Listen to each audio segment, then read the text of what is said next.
परम शांति बापूजी। बापूजी, आज मैं ये जानना चाहता हूँ कि हमारी आत्मा की उम्र क्या है। जैसे आपने काफ़ी सारे वीडियो में बोला है कि कल्प प्रलय के समय में जो आत्मा की उम्र होती है वो एक कल्प जितनी होती है। तो आप ज़रा गहराई से बताइए कि जैसे शरीर की आयु तो फिक्स है कि 100 साल तक है, पर हमारी आत्मा की आयु कितनी है, कौन से कल्प में कितनी होती है, थोड़ा गहराई से समझाइए हम। देखो, जब ब्रह्मांड की रचना करता है जी तो ब्रह्मा द्वारा जो सर्जन होता है, जी पहले सप्तर्षि बनाते हैं। जी सप्तर्षि जैसे ही अपनी कैटेगरी वाले एक संकल्प मात्र से करोड़ों बनाते हैं। जी परम पुरुष जिसको हम फरिश्ता कहते हैं, जी तो वो जो बनते हैं तो फरिश्ता की बनती है। तो फरिश्ता की आत्मा तो धरती पर आते आते बेहिसाब समय लग जाता है। जी। फरिश्ता परम तत्वों में होते हैं। जैसे आपने बताया ना बाबूजी कि देवताओं की आयु ब्रह्मा का एक दिन है। हाँ, ब्रह्मा का एक दिन, मगर वो तो ऐसा है ना, कई लोग बच भी जाते, ऊपर चले जाते हैं ना।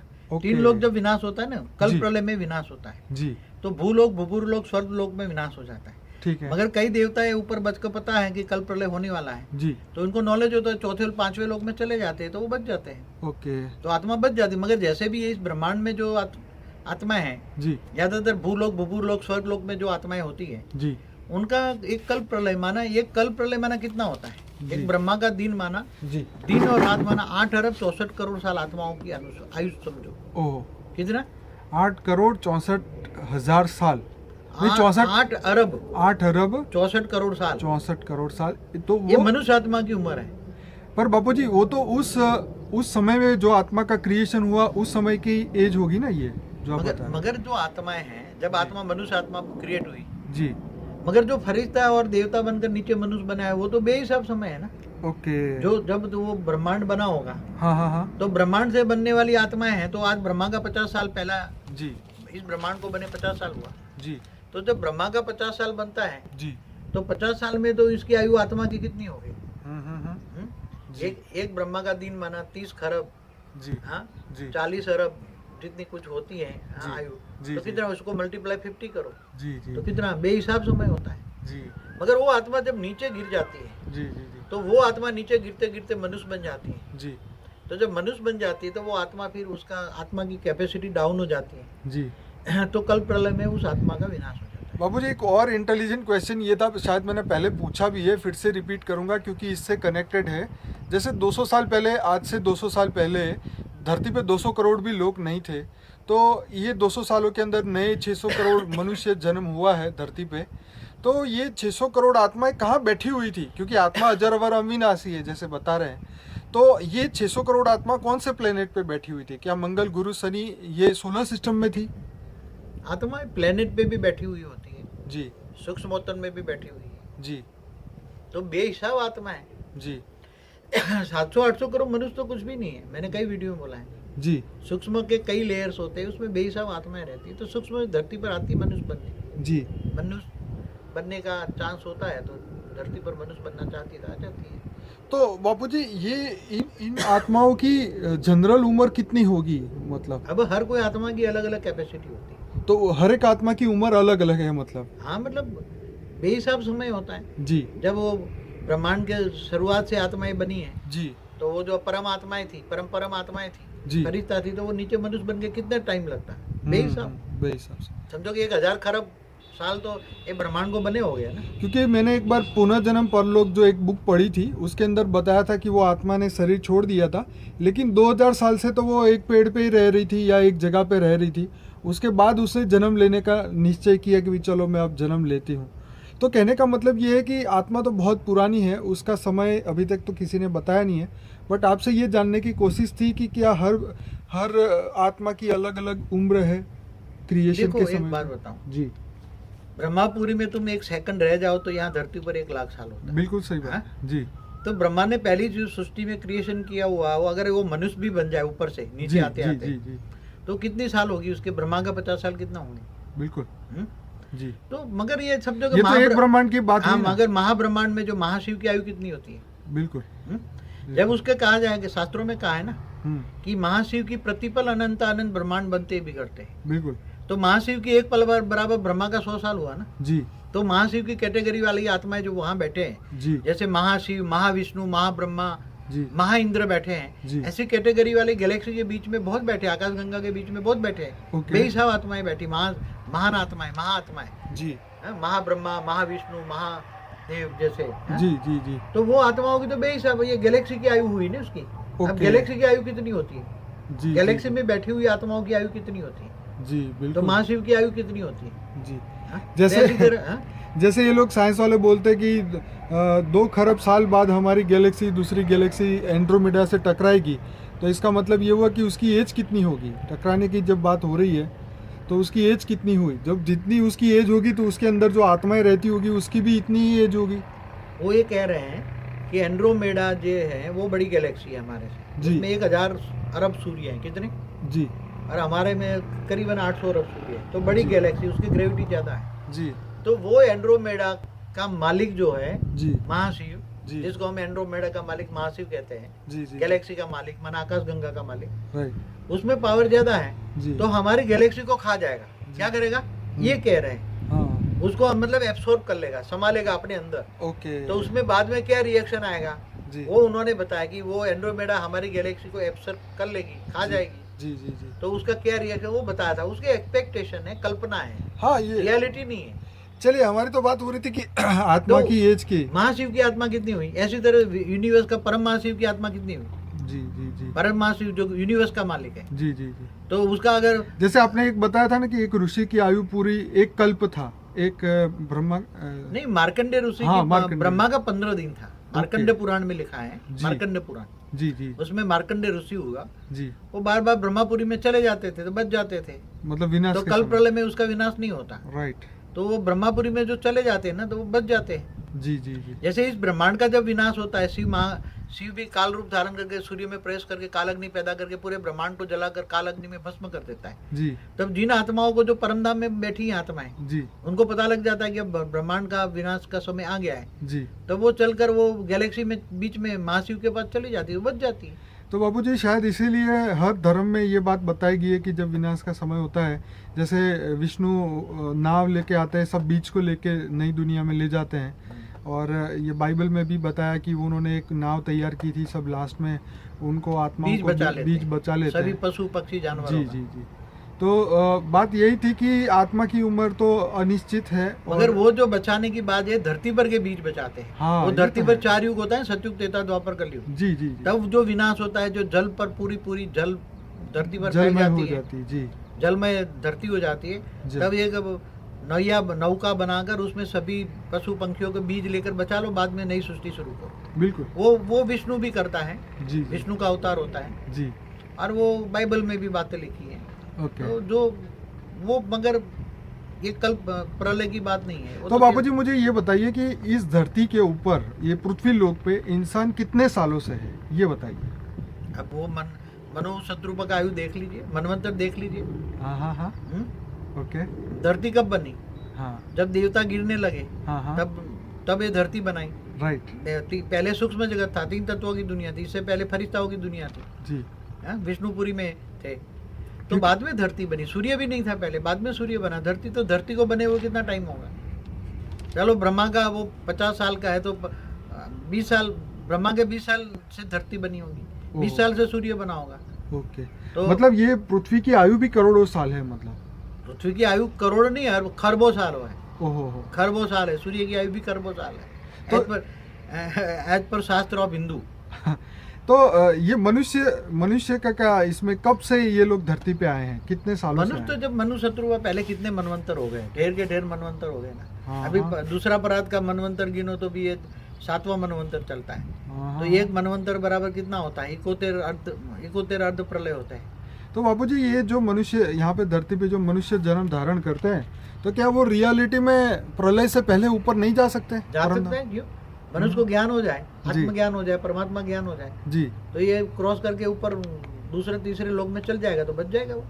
ये तो धरती पर प्रलय होता है, अर्ध प्रलय, प्रलय जी जो जी, होता है, मनवंतर होता है, प्रलय, मनवंतर प्रलय, जी तो ये धरती पर होता है, मनुष्य सृष्टि का विनाश होता है। राइट। मगर जो मनुष्य आत्मा ऊपर दूसरे तीसरे लोक में चली जाए तो बच जाती है, फिर दोबारा नहीं, आगे पर जन्म- कई लोग जैसे अभी बोलते हैं कि हम तो इस संसार से अब मन उठ चुका है, अब इच्छा नहीं है जीने की, तो हम तो चाहते हैं कि ऊपर चले जाए, ऊपर चले जाए। अरे पर कहाँ चले जाए ये तो पता नहीं है ना। जो जिन आत्माओं को ज्ञान है जी। कि मुझे ऊपर जाना है तो धीरे धीरे मरने के बाद ऊपर चले जाएंगे। मगर आत्मा को अंदर वासना रह जाती है, देह और देह के संबंधों में बुद्धि रह जाती है, जी तो वो आत्मा कैसे ऊपर जाएगी? जी। आत्मा में वायु तत्व भारी है, सिर्फ बोलने से ऊपर नहीं जा सकते। कैसे जाएंगे? एक आत्मा में पावर चाहिए ना, राइट। मुझे ऊपर जाना है। मरने के बाद कोई भी आत्मा ऊपर जानी चाहती है, जी मगर आत्मा में कर्मों का बोझ इतना है, पाप का बोझ इतना आत्मा में भरा है, जी। तो ऊपर कैसे जाएगी? ऊपर जाने के लिए आत्मा में शक्ति चाहिए ना, बिल्कुल। मगर आत्मा में पाप भरा है, तो उसको पहले तपस्या करनी पड़े। राइट। तो कोई सूक्ष्म जगत में जाकर कोई महर्षि के पास तपस्या करे, आत्मा में शक्ति लाए, पहले तो नष्टो मोह बने। राइट। नष्टो मोह स्मृति लब्धा, जी। तो आत्मा में मोह छोड़े तो थोड़ी ऊपर जाने की शक्ति आएगी। ऊपर में जाकर फिर कोई महर्षि जो बैठे हैं ऊपर सूक्ष्म जगत में, जी वहाँ ज्ञान ले, तप तपस्या करे, तब थोड़ी थोड़ी ऊपर जाएगी शक्ति। जी जी इसलिए सोल ऑफ जो एज ऑफ सोल है जी। वो तो महाशिव की अलग है, परम महाशिव की अलग है, परम महाशिव की अलग है, मल्टीवर्स की आत्माओं की कितनी, मनुष्यों की भी अलग है। ग्रेट ग्रेट यूनिवर्स में बैठे हैं उसकी तो कितनी बापूजी ये जो जीवात्मा, जैसे आपने बताया कि जो जानवर है, जो जीव है, उनकी क्या एज है? जैसे मच्छर है तो हवा में पैदा होते हैं, बारिश गिरी, पैदा हुए, बारिश खत्म, वो भी खत्म। मगर ये इनकी मच्छरों की आत्मा की 2-4 सेल की होती है, कितनी? 5 सेल की, 10 सेल का अलग अलग होता है। जी। जानवरों की ज्यादा थोड़ा सेल होगा, 1000, 2000, 5000 सेल होगा। बापूजी आपने एक वीडियो में ये बताया था कि जब मनुष्य बहुत पाप करता है, उसके सेल्स खत्म होते जाते हैं, तो लास्ट में वो अमीबा बन जाता है। हाँ, मतलब एक last बैक्टीरिया, एक सेल का। बन तो जाता उसके बाद वो क्या हवा में डिजोल्व हो जाता है वो आत्मा भी? नहीं, ऐसा है कि अगर आत्मा, उसकी उत्थान की कहानी है, जैसे वो बताया ना, एक डार्विन की। हाँ जो भी है, हाँ। तो एक सेल का अमीबा बना है, जी। मगर आगे चलकर 2 सेल वाला जीव बनेगा, 5 सेल वाला बनेगा, 10 हाँ, सेल हाँ, वाला हाँ। बना, वो आगे बढ़ सकता है, ऐसी कोई बात नहीं, ओके। आगे बढ़ जाता है। पर क्या बापूजी, जैसे आपने मनुष्य को बताया कि आगे बढ़ने के लिए उसको ज्ञान चाहिए, तो उसको ज्ञान कैसे मिलेगा उस बैक्टीरिया को या उस अमीबा मगर को? मेरे हिसाब से तो ये जो बैक्टीरिया है, जी। अंत में तो उसके पास ज्ञान नहीं है। जी। बैक्टीरिया के एक सेल वाला ज्ञान नहीं है, इवन तो अंत में तो वो बैक्टीरिया की जो आत्मा एक सेल वाली है तो वायुमंडल में रहेगी। वायुमंडल में हाँ रहेगी। रहेगी, आत्मा तो एक सेल वाली भी ढेर घूमती है ना। हाँ, आप समझोगे जो डिसीज के रोग है, समझोगे मलेरिया के रोग के जो क्या है, वायरस बोलते हैं ना, क्या हाँ, बोलते हैं? वायरस बोलते हैं। तो वायरस कितने कीटाणु छोड़ते होते हैं? अरे वो तो दिखते ही नहीं, इन दिखते आंखों नहीं है से ना। दिखते नहीं है। जैसे किसको डिसीज होता है, राइट। कोई भी डिसीज होता है, हम्म, तो वो कहाँ से आते हैं? वो वायुमंडल से फैलते हैं। वायुमंडल में। तो वायुमंडल में कितनी होती? बिल्कुल। लोग कई धर्म वाले आगे नहीं, मुंह के आगे पट्टी बांधते हैं हाँ हाँ कि हाँ, हमारे श्वास में ये कीटाणु जाएंगे तो मर जाएंगे। बिल्कुल बिल्कुल। हाँ, तो आगे बांधते हैं ना पट्टी। तो बाबूजी ये बहुत इंपॉर्टेंट बात है, क्योंकि नए नए वायरस नए नए इस कलयुग के अंदर पैदा हो रहे हैं, और वायरस मतलब सांस के द्वारा फैल रहे हैं और मनुष्य के शरीर में भी जा रहे हैं। तो इससे बचने का कुछ रास्ता ऐसा? देखो एक बात बताऊं, पहले जो वायरस कैसे बनते हैं, नए नए रोग धरती पर कैसे बनते हैं, हाँ, ये उसके बताइए। कीटाणु कैसे बनते हैं, वायरस के जो आत्मा है कीटाणु, जी। वो कैसे बनते हैं? राइट। वैसे जो नेगेटिव आत्माओं की जो नेगेटिव सोच है, जी। नेगेटिव सोच से जो वाइब्रेशन में जो उसकी आत्मा की नेगेटिव शक्ति जाती है, अति सूक्ष्म शक्तियाँ जाती हैं, जी। वो नेगेटिव मनुष्य आत्मा की सोच से ही नेगेटिव डिसीज रोग के कारण है। वही बैक्टीरिया, नेगेटिव बैक्टीरिया बनते हैं, नेगेटिव क्या कहेंगे उसको, कीटाणु बनते हैं। कीटाणु। वही रोग का कारण मनुष्य की नेगेटिव सोच है। जो भी देख रहे हो धरती पर नेगेटिव या पॉजिटिव, जी। वो मनुष्य आत्माओं की नेगेटिव सोच का रिजल्ट है। रोग भी, ओके। रोग शोक जो भी है, वो हम्म, मनुष्य आत्माओं की नेगेटिव सोच का वाइब्रेशन वायुमंडल में पड़ा हुआ है, वही कीटाणु बनता है। रोग वहां से आते हैं, लोगों के मन से आते हैं। कहाँ से आते हैं? मन से आते। लोगों की नेगेटिव मन, जो मन नेगेटिव सोचता है, जी। तो मन जो वाइब्रेशन जाते हैं, तो जी। नेगेटिव वाइब्रेशन से बेहिसाब कीटाणु बनते हैं। राइट। मगर इसलिए कहते हैं ना, आत्मा की रोग प्रतिकारक शक्ति, जी। क्या बोलते हैं, मन को, मन में है ना रोग प्रतिकारक शक्ति। अगर मन है बोलते मैं ठीक हूँ ठीक हूँ ठीक हूँ, तो उसको कोई वायरस इफेक्ट नहीं करेगा। जी। उसके बॉडी के अंदर भी कितने कीटाणु नेगेटिव भरे होंगे, तो अगर आत्म स्वरूप में स्थित होगा तो पूरी लाइट का अनुभव करके, मेरी लाइट की बॉडी है क्या, जी। ये अनुभव करे रोग शोक से बचने के लिए। बाबूजी एक बार मैंने YouTube में सर्च करते करते कि इलेक्ट्रिक माइक्रोस्कोप करके है एक वीडियो, जिसके अंदर हमारे बॉडी के अंदर इतने बैक्टीरिया और इतने चीज़ें बताई कि हमें अपनी खुद की बॉडी पसंद ना आए। अगर हम वो वीडियो देख ले तो हमें खाना ही हजम ना हो। तो कहने का मतलब ये है कि हमारा शरीर जो है ये सब बैक्टीरिया और ये सब चीज़ों से भरा हुआ है। कोई पॉजिटिव काम करते हैं, कोई नेगेटिव काम करता है। तो जैसे खून के अंदर लाल कण, श्वेत कण और हाँ हाँ क्या हाँ, व्हाइट सेल और रेड सेल हाँ, और वो सभी अलग है ना। तो जी। हर कई हमारी बॉडी के एक चीज के अंदर अरबों अलग अलग बैक्टीरिया या नेगेटिव पॉजिटिव वायरस है। अब तो साइंस वाले बोलते हैं कि हमारे शरीर के अंदर 100 ट्रिलियन सेल्स है। हाँ, तो एक सेल में कितने बैठे होंगे। बिल्कुल। तो हमारे बॉडी को अगर ये रोग मुक्त बनाना है, शोक जी। मुक्त बनाना है, जी तुम्हारी बॉडी में रोग और शोक कहाँ से आए? राइट, मन से आया ना। बिल्कुल। हाँ, मन से हर कोई चीज मन से बनती है ना। तो मन बना भव, तो मन को जीत लो, जी। परमात्मा में लगाओ, तुम ये आत्म स्वरूप में स्थित हो जाओ, तो सारे रोग शोक से दूर हो जाओगे। एक ही है, अल्टीमेट एक ही है। मतलब ये है कि अगर हम अपने मन को कंट्रोल कर ले तो हम सब रोग को भी कंट्रोल कर सकते अगर हैं। कोई रोगी है, जी। ये सोचे परमात्मा से कनेक्शन करे और लाइट स्वरूप का अनुभव करे, मैं लाइट स्वरूप है, मेरी बॉडी लाइट की है, राइट। तो उसके अंदर जितने भी नेगेटिव कीटाणु है सब मर जाएंगे, जैसे रोग कोई मुक्त शोक मुक्त हो जाएगा। जैसे हार्ट का कोई पेशेंट होता है तो हमेशा डॉक्टर यही बोलते हैं टेंशन करना छोड़ो, टेंशन करना छोड़ो। तो वास्तव में कोई टेंशन से वो होता है, वो एक बात नहीं, केवल टेंशन से होता है। जी उसके मन के अंदर जी। जो नेगेटिविटी भरी है, कारण शरीर में जो नेगेटिविटी जो भरी है, मैंने एक impression- वीडियो में बोला है कि हार्ट अटैक कैसे आता है। हाँ, वो तो आपने बताया था। हाँ बताया, वो पुरानी वीडियो में है। चलिए बापूजी, यहाँ हम आत्मा की बात करते हैं कि अभी ये सब चीज़ों से ही हमारी आत्मा का ज्ञान बढ़ेगा और हमें पता चलेगा कि हम सिर्फ टेम्पररी नहीं है, हमारी आत्मा तो परमानेंट है, चाहे हम जितने मर्जी शरीर बदल ले। बट ये है कि आत्मा के लक्ष्य को अगर हम जान पाएँ तो वो लक्षण हम धरती पे मतलब अपने अंदर ला पाएँ, और हमारी आत्मा की जो हमें पता चले कि अभी भी आत्मा जब तक परमात्मा के अंदर मर्ज नहीं होती तब तक हम इस धरती पे अपना पार्ट प्ले करते हैं, तो हम अच्छी तरह बढ़िया तरीके से ये पार्ट को पूरा कर सकें और हमारी आत्मा का कल्याण कर पाएँ। तो इसके लिए ज्ञान की हमें ज़रूरत रहती है और ज्ञान से ही हमारी आत्मा का उद्धार होता है।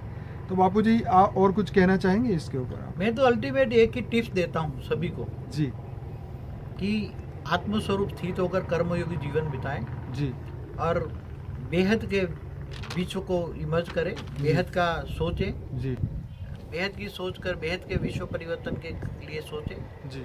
और हमेशा ये सोचो कि मैं परम परम परम अच्छा हूँ। क्या सोचो? मैं परम परम परम अच्छा हूँ। जो सोचोगे वो बनोगे। सिंपल है। हाँ, हमेशा सुबह उठ कर सोचो कि मैं परम परम परम अच्छा हूँ। जी बेहद के विश्व में परम परम परम शांति हो रही है। जी बेहद के विश्व में परम परम शांति हो रही है। जी बेहद का विश्व का क्रिएटर परम परम परम शांति फैला रहा है। जी बेहद के विश्व में परम परम परम परम शांति के वाइब्रेशन आ रहे हैं। जी बेहद की सोचोगे, बेहद की परम शांति के वाइब्रेशन डालोगे, जी। तो तुम्हें भी आत्मा में परम शांति आएगी, तो तुम भी परम शांति का अनुभव करोगे। मैं तो यही सोचता हूँ। चलिए बापूजी, बहुत बहुत धन्यवाद। परम शांति।